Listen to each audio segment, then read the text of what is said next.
Hey, how's it going? It's Ali here, the developer designer in Glitch, one of two. And I would like to introduce to you the system for checkpoints and also talk to you a little bit about some very slight movement updates which might be interesting, but mostly about the checkpoints because I realize I haven't actually introduced it properly before. So, this is actually a feature request from Gelmo-san? I don't know. And basically, this is a new map. Chemicals, by the way. Chemical? What's it called? Chemical. Um, so, when you are learning a map or running around or, just basically doing what people do these days, which is a bit beyond me, but people love it, is just exploring movement and routes and things in maps by themselves. Um, you can save your location and momentum by pressing Shift and a number key. So if I jump down and press Shift 1, now if I press Shift again, I can see that location there. And I realise that's annoying for anyone who's got shift bound, but this is the first pass on this. And if I press Alt 1, it'll take me back to where I was and where I was going at that time. So this is, yeah, it's designed for perhaps future game modes where more racy bunny track, defrag kind of things, where movement is much more of a thing. Yeah, right, so yeah, I realize now that should show up when you press Alt, not Shift, because I actually had changed it from Shift 1 saves, but 1 loads. So yeah, if you press Shift, you can see where they all are.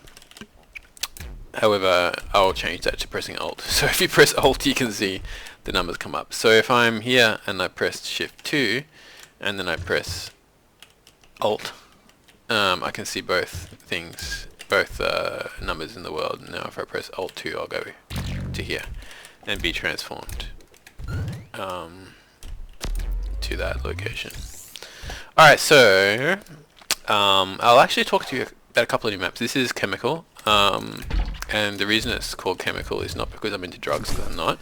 It's because it is themed after, well, will be themed after, it's just in very early stages, the Chemical Plant Zone in Sonic 2. Awesome game. So this is just me. I've realized that I cannot use Quake textures. I kind of knew that already, but I didn't want to believe it. Only the Quake engine has been general public licensed. Not the actual content, although I think the maps are included. You can remake Quake maps from Quake 1. So yeah, let's talk about movement. So glitching is the same. It's in a pretty good place. I always say that because it always is, but it always changes.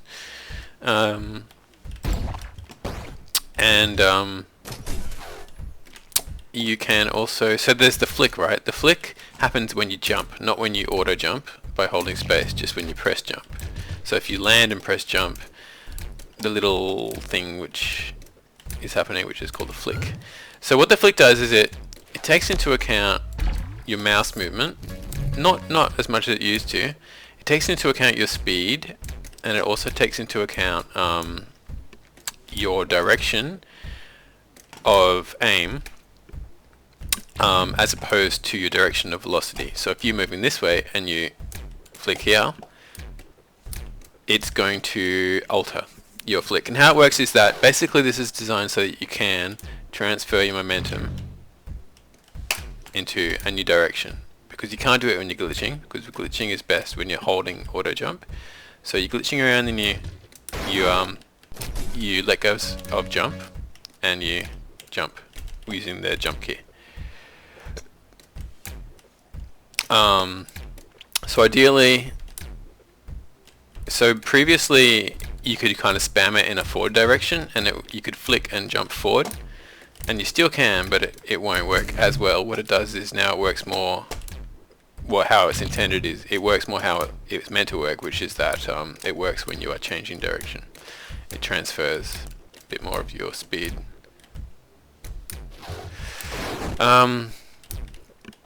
It's a bit early, so I'm a bit disjointed mentally perhaps, but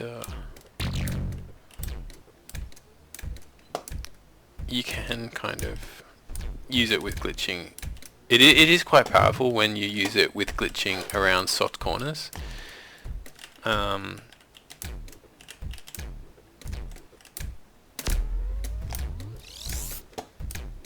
There's an example, so we're getting up quite a bit there.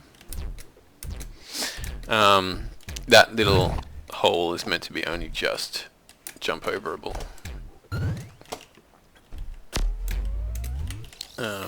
So you can, yeah, no, it's not too bad actually. I think I've made it smaller. Yeah. So if you actually continually do this, you'll probably notice that each time you jump a little bit further. Now it doesn't actually consider your mouse movement as important as it did before. As long as you are kind of moving your mouse, it'll give you as much as it would otherwise. If you look down now, when I flick jump, that's kind of going full now. If I just move my mouse a little bit, holy, that's way so sensitive. So the idea is that when you're just normally jumping around, it doesn't shoot you off in some direction, but actually it kind of is because it's too sensitive, so I have to knock that down a bit.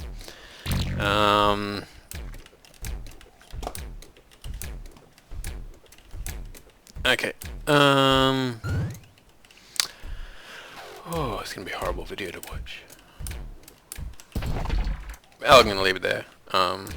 So I've introduced what I wanted to in a very haphazard way, but that's how things get done sometimes.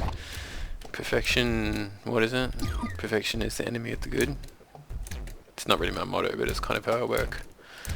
Alright.